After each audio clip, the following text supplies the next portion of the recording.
Bismillahirrahmanirrahim. Assalamualaikum warahmatullahi wabarakatuh. Alhamdulillahilladzi arsala rasulahu bil huda wa dinil haqq liyudhhirahu 'ala ad-dini kullih walau karihal kafirun. Wassalatu wassalamu ala sayyidina Muhammad wa ala alihi wa sahbihi ajma'in. Qala rabbi shrah li sadri wa yassir li amri wahlul 'uqdatam min lisani yafqahu qawli.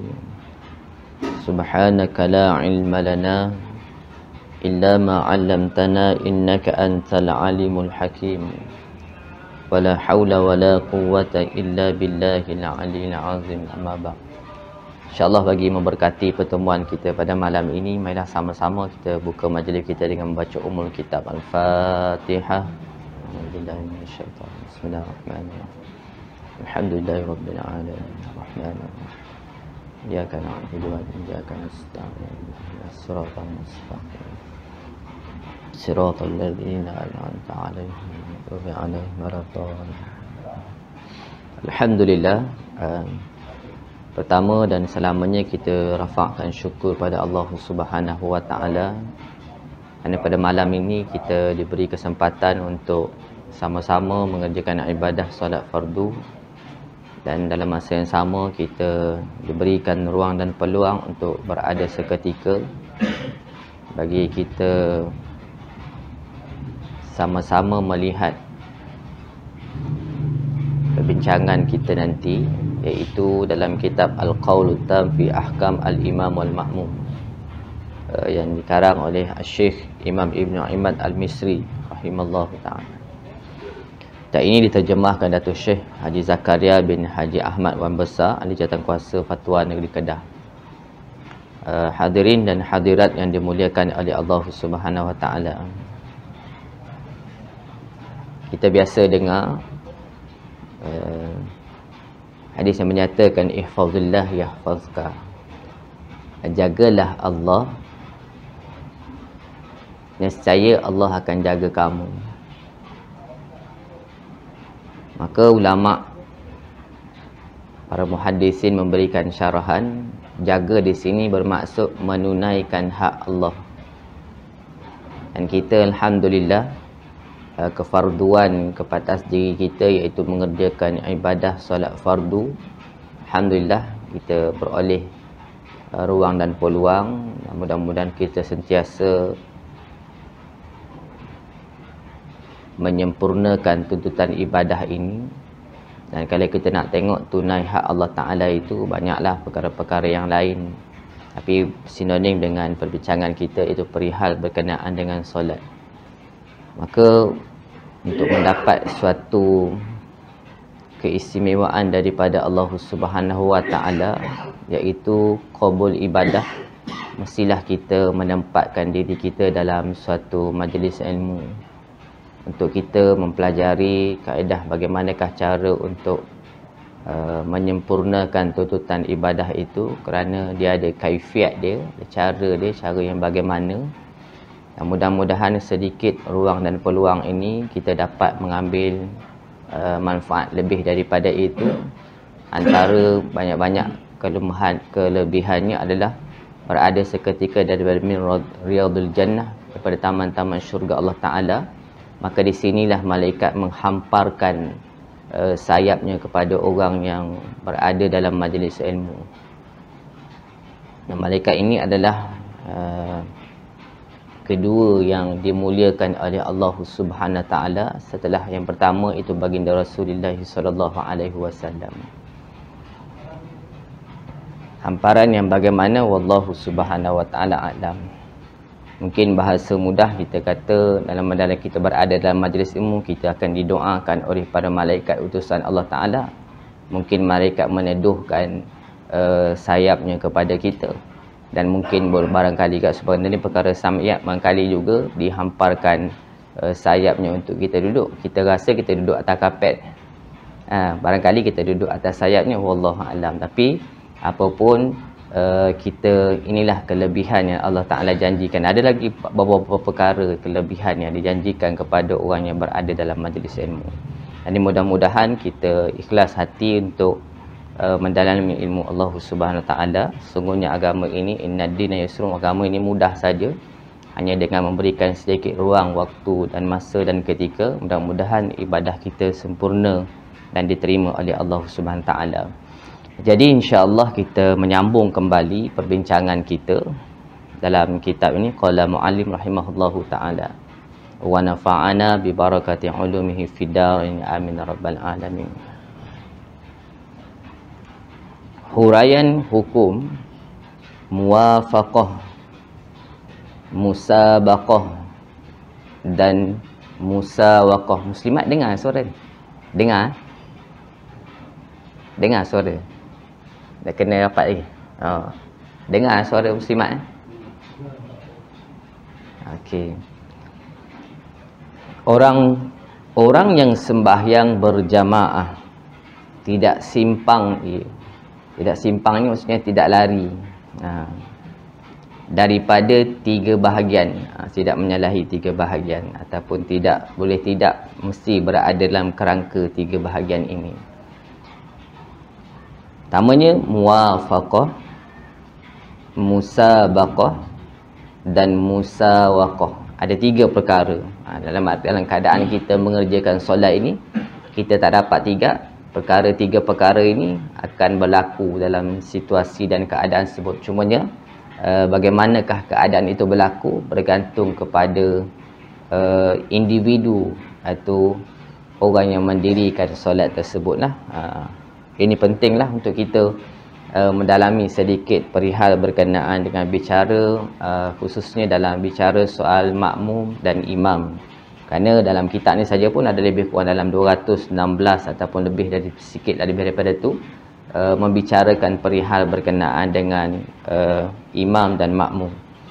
Jadi kita tengok sedikit apa yang musannif kata dalam bicara yang ke-23. Maka musabaqah itu mendahului gerak sembahyang makmum atas gerak sembahyang imam. Maka musabaqah itu adalah perbuatan mendahului. Makmum itu mendahului imam. Dan makmum itu mendahului imam disebut sebagai musabaqah, iaitu mendahului. Tinggal lagi mendahului itu dia beberapa perkara boleh berlaku. Sama ada mendahului itu dengan uzur ataupun tanpa uzur. Maka contohnya kalau kita tengok, kita kalau ikut imam ni, kita ikut imam, biasa kita dengan takbir intiqalat, perpindahan rukun yang imam sebut tu, Allahu Akbar. Kadang-kadang ada jemaah ataupun makmum yang solat, dia tengah baca Fatihah. Kalau dia masbuk, contoh kalau dia masbuk, dia tengah baca Fatihah, belum habis lagi. Lepas tu dia dengar orang lain yang masbuk angkat takbir itu, sebut Allahu Akbar. Takbir tu takbiratul ihram. Maka dia ingat itu imam lah tu yang ucap lafaz Allahu Akbar, dia pun rukuk. Maka bila dia rukuk tu, masa dia tengok sisi kiri kanan orang tak rukuk, masa dia telah mendahului imam. Maka bila dia mendahului imam, adakah sembahyang dia batal? Macam tu. Maka kita tengok je lah perbuatan mendahului imam itu dengan uzur atau tanpa uzur. Dan ada juga orang yang solat, dia mendahului perbuatan imam ni, dia tunggu masa, dia tahu dah, dia hafal dah imam baca surah apa. Bila imam baca surah Alaihissallahu bi ahkamil hakimin, dia rokok dah. Ada seorang hamba Allah tu, dia tak apa sihat dulu. Ada seorang hamba Allah, seorang tu kat masjid, dia mungkin dia tahu kot, dia sindrom down, Mungkin dia hafal Quran, dia tahu dah imam tu landing kat mana, dia rokok dah. Tapi dia tak sihat, tak nak salahkan dia. Dia saya tengok dia solat duduk belakang imam, kiri imam, kanan imam, kadang-kadang macam itulah. Tapi bila perkataan imam tu duduk, dia di depan. Maksudnya dia tetap mendahului. Baik. Tapi kalau dalam situasi mendahului imam tanpa sengaja tersebut, maka ada ulama menyatakan la ibrata bi zanni al-bayyin khattuhu. Maksudnya tidak diambil zon yang salah. Maksudnya dia mendahului imam tadi rokok, tapi dia masbuk, dia tak ambil baca Fatihah imam tu ni, maka dia kena kembali kepada asal. Sebab apa? Fatihah dia tu dia tak habis lagi, imam belum lagi habis lagi. Maka bila dia kembali kepada asal, ada perbincangan ulama. Maka bincangnya ulama, adakah bila dia dah baca Fatihah itu sekerat, contoh sampai Maliki Yaumiddin, dia naik tu, dia nak sambung balik dengan Iyyaka na'budu wa iyyaka nasta'in, ataupun tidak, ataupun dia naik kena baca Fatihah balik.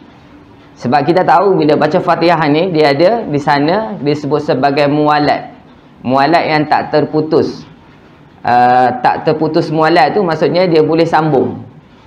Tapi kalau orang itu contoh maksudnya di pihak dia buat perkara itu dengan uzur lah, maksudnya tidak disengajakan, maka bila dia naik, maka ulama mazhab Syafi'i mengatakan dia boleh sambung daripada Fatihah yang dia berbaki tadi, maka dia tak perlu ulang balik. Contoh juga macam kalau kita sembahyang Jumaat, kita sembahyang subuh, sujud tilawah, imam sujud tilawah, makmum yang datang tu masbuk ni maksudnya datang kemudian lah. Makmum masbuk, dia baca Fatihah sampai Maliki Yaumiddin. Lepas tu imam tu sujud tilawah, imam baca as-sajadah. Imam bila baca as-sajadah, dia disunatkan sujud tilawah pada hari Jumaat kan. Tapi kalau waktu lain lah, biasa sinonim kita kat sini, kita ambil hari Jumaat lah. Maka bila imam sujud, dia naik, imam sambung baca. Kalau sajadah tu tatajafa junud, kita baca sampai habis kan. Maka dia tak habis lagi, dia sampai Maliki Yaumiddin. Adakah orang ini dia kena sambung balik bismillah ataupun kena ambil iyyaka na'budu? Maka ulama kata oleh kerana ini adalah merupakan perintah dalam syarak, maksudnya ketetapan syarak, sujud tilawah tu wajib ikut imam. Maka bila dia wajib ikut imam sujud tilawah, bila dia naik dia boleh sambung balik iyyaka na'budu, dia tak perlu ulang balik. Tapi kalau dia buat satu perkara yang dibuat secara sengaja, maka hukum dia berbeza lah. Kena tengok pada pergerakan dia berikutnya. Baik.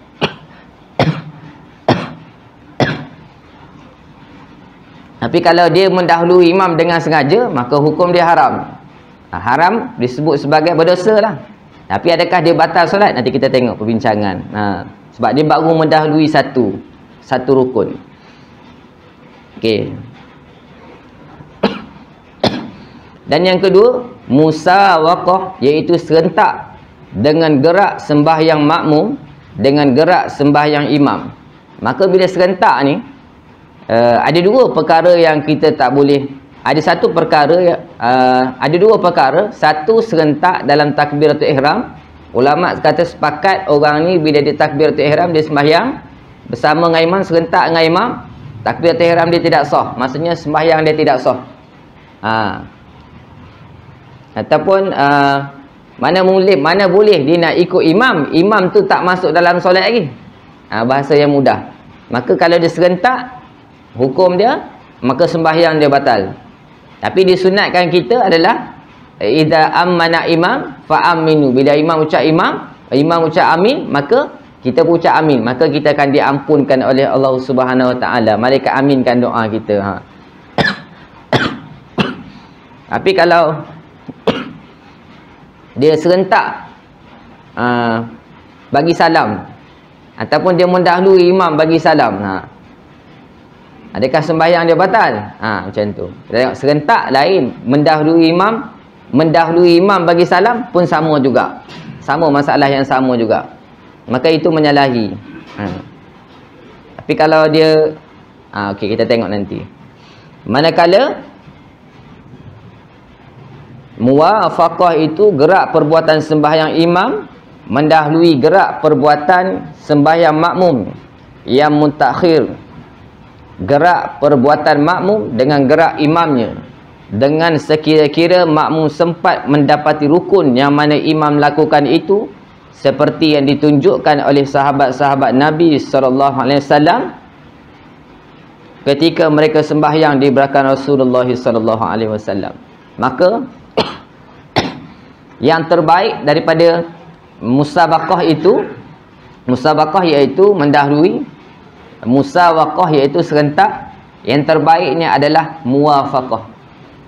Serentak tu kalau Imam Nawawi sebut sebagai muqaranah. Tapi yang terbaik adalah muwafaqah. Makanya sebagaimana sahabat contohkan kepada kita, Rasulullah solat bersama sahabat, bila mendahului bagi imam, gerak dulu imam Allahu Akbar, baru dah sampai bab, baru makmum. Tapi kita nak tengok juga, kalau jemaah solat di belakang yang tak nampak imam, sebab tu syarat ikut imam ni dia mesti nampak imam lah. Maksudnya dua syarat kalau kita tengok imam. Antaranya kita tengok pasal mudah tu, kalau kita nak syarat ikut imam, mesti kita nampak imam ataupun kita dengar suara imam. Bila yang dekat belakang ni, belakang imam ataupun saf yang nampak imam ni, imam bergerak, walaupun sebutan imam itu lambat, tapi yang dia ambil kira adalah pergerakan imam, iaitu rukun fi'li pada perbuatan dia, walaupun sebutan dia lambat. Tapi kalau yang belakang, yang tak nampak imam, dia kena ambil kira sebutan. Contoh takbir intiqalah, Allahu Akbar. Baru makmum yang dekat belakang, Allah buat perpindahan rukun. Sebab kalau kadang-kadang, sebab tu Imam Ghazali kata dalam kitab Al-Wajiz, Imam Ghazali kata apa? Seorang imam ni, bila dia menentukan kadar harakat ataupun panjang pendek pada takbir intiqalah itu, dia tahu membezakan, maka sebenarnya dia sebut sebagai dia orang yang faqih. Sebab apa? Kalau kita berpindah rukun, Allahu Akbar, rukun, i'tidal, sami Allah liman hamidah, sujud, Allahu Akbar, dipanjang sikit. Jadi makmum pun turun. Ataupun kita nak naik daripada sujud ke atas, Allahu Akbar. Jadi sebab apa kita tak boleh beranggapan makmum yang sembahyang kita semua orang yang celik, kan? Kadang-kadang makmum yang tak celik ni, dia dengar Allahu Akbar, oh ni rukuk, sami Allah liman hamidah, tidak balik, Allahu Akbar. Sebab apa? Boleh berlaku kesilapan. Dalam kitab fiqh disebut sebagai idza jalasa dhanna alla imam fihi. Apabila makmum duduk dan menyangka imam itu duduk, makmum duduk dah daripada atas, daripada qiyam, daripada i'tidal, dia dah sujud dah. Daripada sujud dia tak nampak sujud, dia dengar, dia duduk antara dua sujud. Rupanya sebenarnya imam tak duduk antara dua sujud. Sebab tu ditambah pula kalau liqaunihi, maksudnya liqauni a'ma, maksudnya makmum itu orang yang tak nampak, orang yang buta. So dia hanya mendengar sebutan ataupun kadar pendek panjang takbir intiqalah imam itu. Ditambah pula kalau kiranya blackout, maksudnya tak ada api, maka memerlukan kepada, sebab tu Imam Ghazali kata dalam kitab Al-Wasit, imam ni imam yang faqih lah, sebab dia tahu untuk menentukan. Tapi di sini musannif kata yang terbaiknya adalah musawaqah, iaitu bagi imam gerak dulu baru kita gerak. Okey. Sebab sahabat bila solat dengan Rasulullah SAW, Rasulullah, bagaimana pandangan mata Rasulullah di hadapan, nampak pandangan mata depan, begitulah Rasulullah nampak pandangan ke belakang. Itu special yang baginda Nabi Rasulullah SAW. Nampak depan, nampak belakang, sama saja. Jadi perbuatan itu, jadi sahabat menunjukkan contoh kepada kita adalah yang sebaik-baiknya adalah imam Allahu Akbar, baru kita turun. Sami Allahu liman hamidah, kita pun naik sami Allahu liman hamidah. Allahu Akbar, imam sujud, baru kita sujud. Jadi bila kita sujud tu, kita sujud lambat. Sebab apa? Daripada i'tidal tu nak pergi sujud lambat. Sebab imam tu kalau pandai, dia sama ada dia nak baca subhana rabbiyal a'la 3 kali ataupun 5 kali. Ataupun dia baca secara lambat, subhana rabbiyal a'la wa bihamdi. Lambat. Jadi bagi ruang kepada jemaah ni nak turun tu, timing nak turun tu, turun subhana rabbiyal a'la. Tapi kalau imam cepat sangat, baru imam dah 3 kali, jemaah baru sekali, imam naik, kesian kat jemaah, dia tak teratur. Macam tu. Itu juga salah satu perkara yang perlu kita raikanlah sebagai imam. Dan 3 bahagian itu ada di antaranya. Maka musannif ni dia ulang balik. Tadi dia dah bagi definisi lah, takrifan tu. Maka dia ada huraian di bawah. Kata apa? Dan 3 bahagian itu, yang inilah, iaitu muwafaqah, musabaqah dan musawaqah. Antaranya haram dan membatalkan sembahyang hukumnya seperti mendahului makmum akan imam dengan 2 rukun. Makmum, yang pertama, hukum dia haram kalau makmum mendahului imam dengan 2 rukun. Kalau daripada sujud, makmum naik Allah, dia ingatkan contohlah dia ataupun makmum tak boleh sujud lama sangatlah. Kita ambil bahasa mudah. Makmum ni orang yang sakit lutut. Dia sujud, imam sujud lama. Imam sujud lama, dia kata mungkin kita beranggapan bila waktu kita sujud ni kita dekat dengan Allah Ta'ala, masa tu kita boleh mohon. Contoh kita kata yang tu, bahasa mudah. Maka imam pun naik, makmum tu dia tak boleh sujud lama, dia pun naik, Allahu Akbar, dia naik. Maka dia baca Fatihah. Imam lambat sangat, tak naik lagi, dia baca Fatihah. Maka 2 rukun daripada sujud 1, dia naik dan dia baca Fatihah. Fatihah tu tak dia ambil kira lah. Sebab Fatihah itu adalah rukun qauli, sebutan. Yang dia ambil kira 2 rukun mendahului imam ni adalah 2 rukun fi'li. Kalau yang maksudnya kalau kita daripada qiyam, Allahu Akbar, kita rukuk, kita i'tidal. Ada perbincangan, adakah di sana 2 rukun itu ataupun disebut sebagai rukun yang panjang. Tapi dalam mazhab Imam Syafi'i adalah 2 rukun itu tak kira pendek ke panjang. Makanya bila didahului imam dengan 2 rukun dengan sengaja tu, hukum dia haram dan batal lah sembahyang dia. Tapi kalau mendahului hukum dengan sebab uzur sakit tadi, dia naik atas 1 dan dia baca Fatihah. Contohlah sembahyang zuhur, dia naik sembahyang zuhur sembahyang 4 rakaat. Contoh, tak kira dia duduk, imam duduk baca tahiyat awal ke, imam duduk dan kalau ketiga ke, dia naik atas, dia pun imam lambat baca Fatihah dululah, baca. Tapi tak batal sembahyang dia. Sebab tu yang dia buat rukun juga. Tapi rukun itu adalah rukun yang keempat dalam solat, iaitu surah Fatihah. Ia adalah rukun qauli, bukan rukun fi'li. Tapi kalau dia rukun, maka sembahyang dia batal. Sebab 2 rukun yang sempurna bagi fi'li. Maksudnya haram dan membatalkan sembahyang bagi mendahului imam dengan 2 rukun. Tapi kalau dengan sebab uzur, kita kadang-kadang kita rai juga orang yang uzur ni, dia naik atas. Dia pun tahu haram tapi tidak membatalkan sembahyang dia. Sebab apa? Kalau dia sujud, dia sakit kan. Dia sujud tak boleh cedera pada dia. Dan di antara haram hukumnya, maksudnya ada lagi haram hukumnya, tetapi tidak batal sembahyang. Makanya ni haram juga. Haram maksudnya berdosa tapi tak batal sembahyang dia. Seperti mendahului ia akan imamnya, maknanya dia mendahului imamnya dengan sengaja lah, dengan 1 rukun.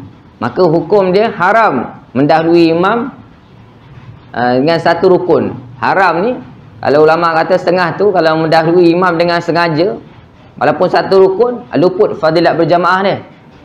Sembahyang dia sah tak? Sembahyang dia sah. Sebab sembahyang dia tak batal. Bila dia tak batal, sembahyang dia sah. Maka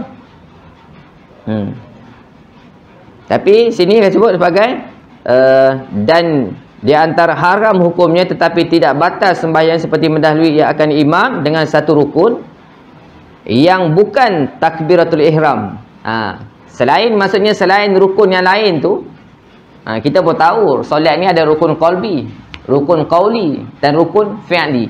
Maka tiga kriteria perkara tersebut, Maka selain daripada takbiratul ihram dan salam, kalau dia mendahului selain dia maksudnya mendahului selain daripada takbiratul ihram dan salam, dengan syarat ia tidak berniat putus qudwah ikutan imam. Maksudnya dia ni memang niat tak mufarakah dengan imam. Maksudnya dia mendahului imam tapi dia masih ikut imam. Ada orang mendahului imam, tapi dia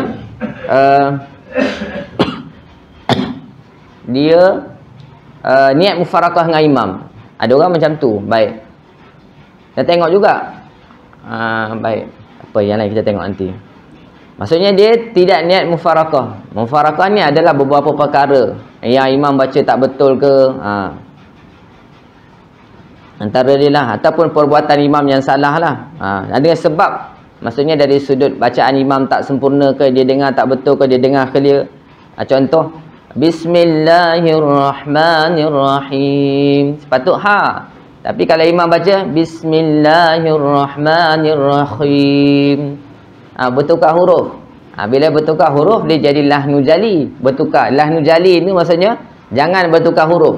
Alhamdulillahi rabbil alamin, sepatut alham, hak pedas. Dia baca hak simpul, alhamdulillah. Dan banyak-banyaklah perkara, bertukar huruf, bertukar baris. Ar-Rahmanir-Rahim dibaca lain, Ar-Rahmanur-Rahim contoh. Tapi makmum ni dengar tu maksudnya jelas. So bila ada keyakinan, faktor sekarang ni keyakinan. Makmum dia nak mufarakah dia kena ada keyakinan.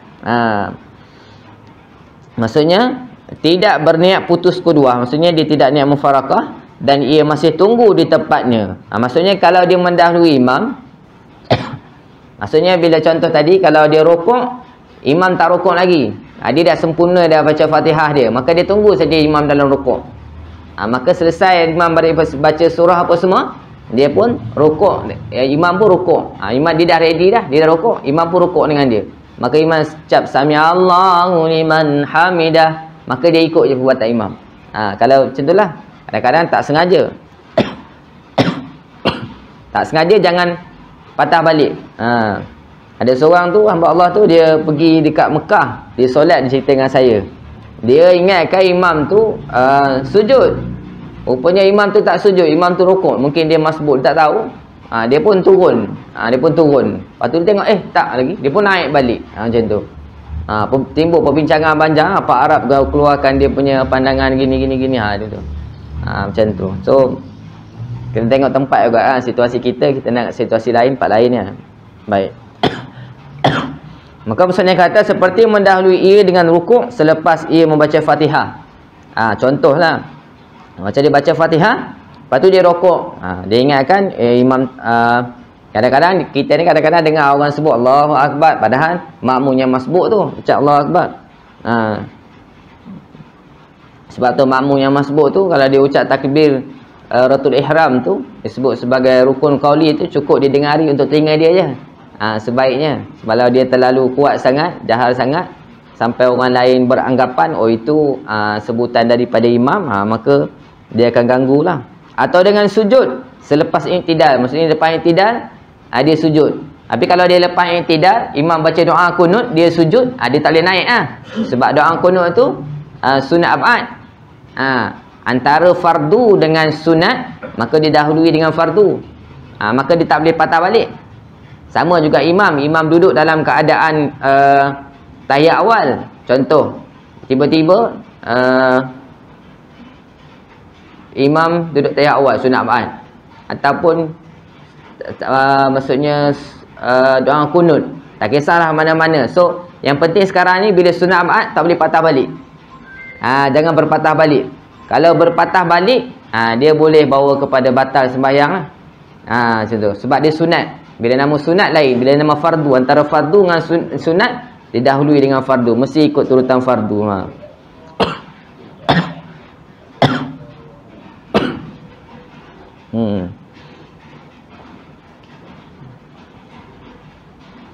Tapi maksudnya kata apa?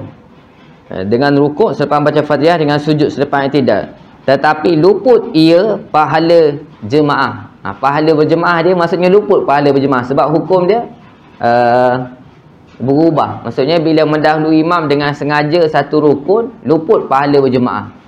Maka di sini dan ada di antaranya makruh. Dan ada pendapat yang mengatakan makruh, ada di antara perbincangan makruh. Maka ulama bincang apa makna solat sah berjamaah. Maksudnya solat itu sah tapi sembahyang dia luput pahala berjemaah. Rugi tak rugi? Sembahyang sah tapi luput pahala berjemaah. Rupanya kita ingat bila kita tengok luput pahala berjemaah ni masa habis dah, tak dapat lah dia. Kita tahu sembahyang berjemaah itu 27 gandaan. Yang ada riwayat lain kata 25. Makanya rugilah.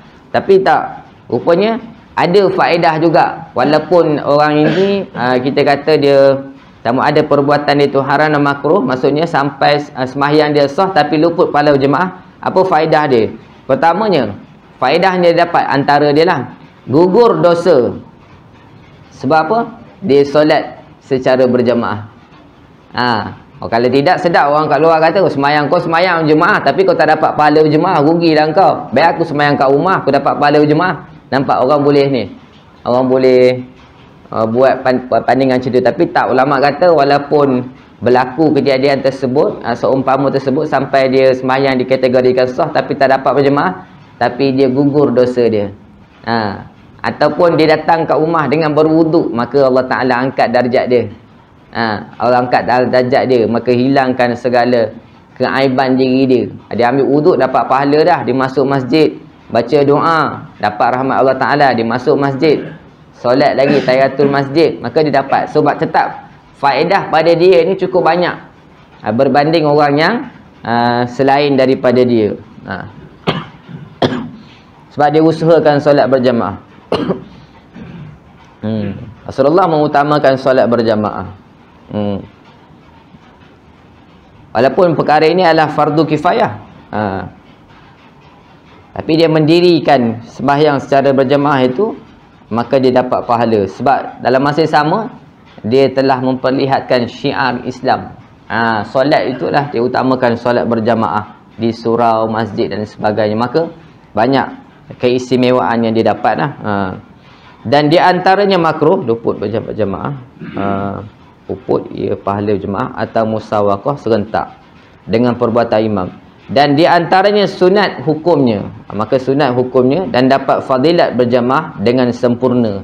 Maka bila kita sembahyang berjamaah ni, kita dapat pahala berjamaah. Sebagaimana kita tahu hadis yang menyatakan salatu jamaah afdalus salatu jamaah, dia dapat 27 darjat secara berjamaah, ataupun dalam beberapa riwayat lain dapat 25. Adalah, namun ulama ada yang memberikan satu pandangan kata kalau 25 itu yang menyatakan seumpama orang itu dia tak takbiratul ihram bersama dengan imam, ataupun dia salam kemudian daripada imam. Tapi itu sekadar beberapa pandangan lah. Salatul jamaah tufdalu salatul fadzin bi 27 darajah. Solat berjamaah lebih baik afdal daripada solat bersendirian dengan 20 darjat. Ini riwayat Bukhari. Yang lagi satu, salatul jamaah afdalu min salati ahadikum wahdahu bi 25 juz'a. Solat berjamaah lebih baik daripada solat kalian secara bersendirian sebanyak 25 bahagian. Maka di sini pun ada beberapa pandangan. Dan Imam Nawawi kata solat yang dapat yang sempurna saja dapat 27. Dan ada pandangan-pandangan yang lain kata untuk mencukupkan, mendapatkan, melayakkan 27 ini sebenarnya dia tengok kategori banyak kan. Pertama dari sudut macam saya kata tadilah, nak datang rumah, banyaklah fadilat-fadilatnya dapat melayakkan dia untuk mendapat keistimewaan daripada Allah Subhanahu Taala. Maka beruntunglah orang yang mengutamakan. Tapi sekarang ni bukan 27 gandaan pahala kan. Ini ada disebut sebagai darjat. Darjat dengan pahala dia tak sama. Kalau disebut pahala, kita sebut sebagai angka. Bila darjat ni datang daripada Allah Ta'ala, kita tak tahu macam manakah bentuk darjat yang Allah Ta'ala anugerahkan kepada hamba-Nya yang mendirikan solat fardu secara berjamaah. Maka ini supaya merupakan satu anugerah Allah SWT. Maka anugerah Allah Ta'ala ini hanya kepada orang yang sebagaimana saya katakan tadi, ihfazillah yahfazka. Maka kita tunai hak Allah Ta'ala, maka Allah Ta'ala nescaya Allah Ta'ala akan pelihara kamu. Maka derajat Allah Ta'ala selamatkan kita, Allah Ta'ala anugerahkan sebanyak perkara. Dan bukan saja kita hanya menanti kunjung tiba ataupun sampai kita di yaumul mahsyar, bahkan di dunia saja pun Allah Ta'ala dah boleh bagi dah satu beberapa keistimewaan kepada orang yang menunaikan perintah Allah Subhanahu Wa Ta'ala, sama ada dari sudut suruhan Allah Ta'ala ataupun tegahan Allah Ta'ala. Dia meninggalkan perkara maksiat dan sebagainya, maka banyak dia dapat. Antaranya kalau orang tinggal perkara maksiat itu, orang itu hati dia bersih lah, antaranya lah, dan banyak lagi perkara yang lain. Dan di antaranya sunat hukumnya dan dapat fadilat berjamaah dengan sempurna, iaitu 27 atau 25 darjat. Kat sini tulis 27 atau 25 darjat. Dan iaitu kaifiat sembahyang jemaah yang ditunjukkan oleh para sahabat ridwanullah alaihi ajma'in.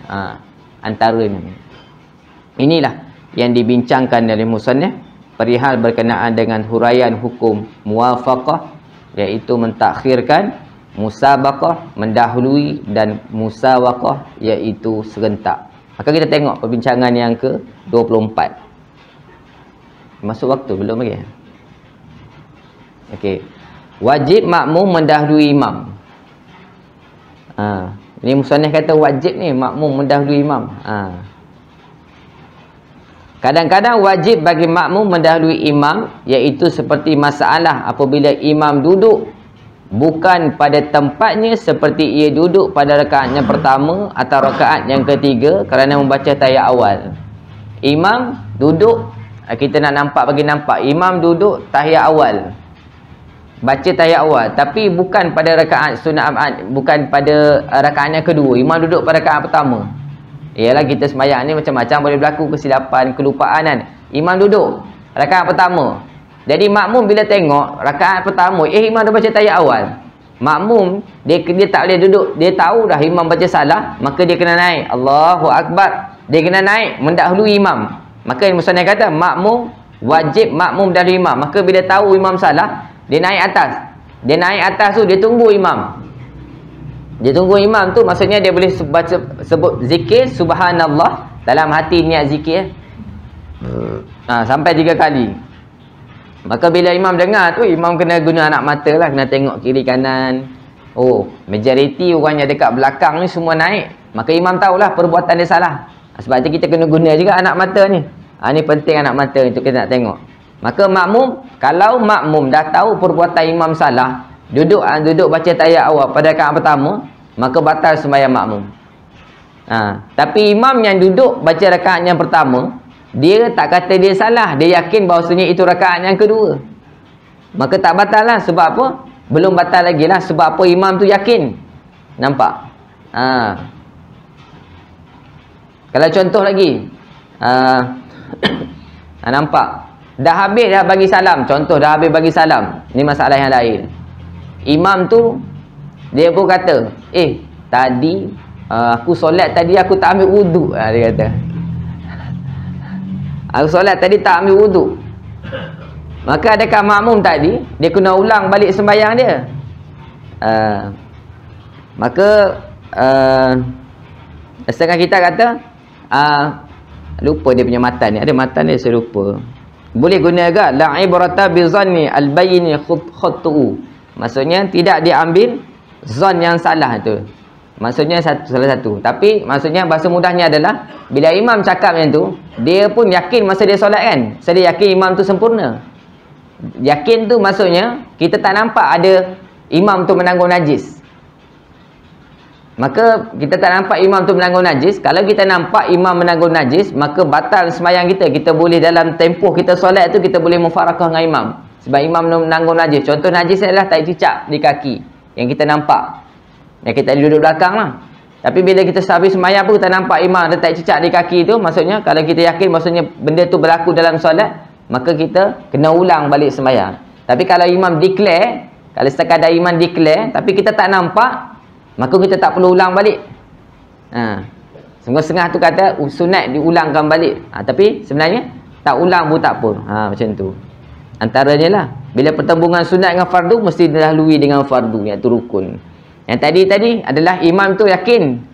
Imam tu yakin duduk tahiyat awal. Makmum tadi yakin duduk naik atas.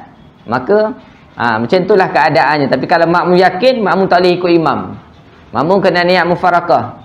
Kalau dia tak niat mufarakah, sembahyang dia tu batal. Dia kena ulang balik. Tapi bila dia niat mufarakah, dia sambung saja baki rakaat yang dia ada.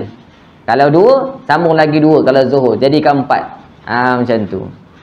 Maka wajiblah makmum mendahuluinya. Maksudnya sebab musnad kata wajib makmum mendahuluinya, iaitu terus berdiri dan menunggu imam dalam keadaan berdiri. Makanya dia tunggu imam dalam keadaan berdiri. Imam duduk tahiyat awal, rakaat pertama imam baca tahiyat awal contoh, ataupun rakaat yang ketiga, pada dia nampaknya tu. Serta dia kata ni bukanlah kepada tempat dia lah. Dia terus berdiri dan menunggu imam dalam keadaan berdiri. Dan jika ia duduk serta imam, nescaya batallah sembahyangnya. Sebab tu kita ikut kaedah kita ni, kaedah luar daripada sembahyang ni. Kalau kita tengok pun, orang yang salah ajar perkara yang salah, kita tak wajib patuh, kan? Keluarga kita pun, mak ayah kita bila beri arahan suatu perkara yang bertentangan hukum Allah Ta'ala, tak wajib nak patuh. Kalau kat luar pun kepimpinan kita bagi arahan yang salah, maka tak wajib kita untuk nak patuh. Sebab apa? Ini kena pada landasan ilmu. Landasan ilmu, keyakinan ilmu yang kita ada itu kena pegang sungguh-sungguh lah bahasanya. Kalau kita yakin bahawasanya perbuatan dia yang salah, maka kita mufarakah saja lebih baik. Kalau kita tak mufarakah, kita teruskan sembahyang, maka sembahyang kita batal lah.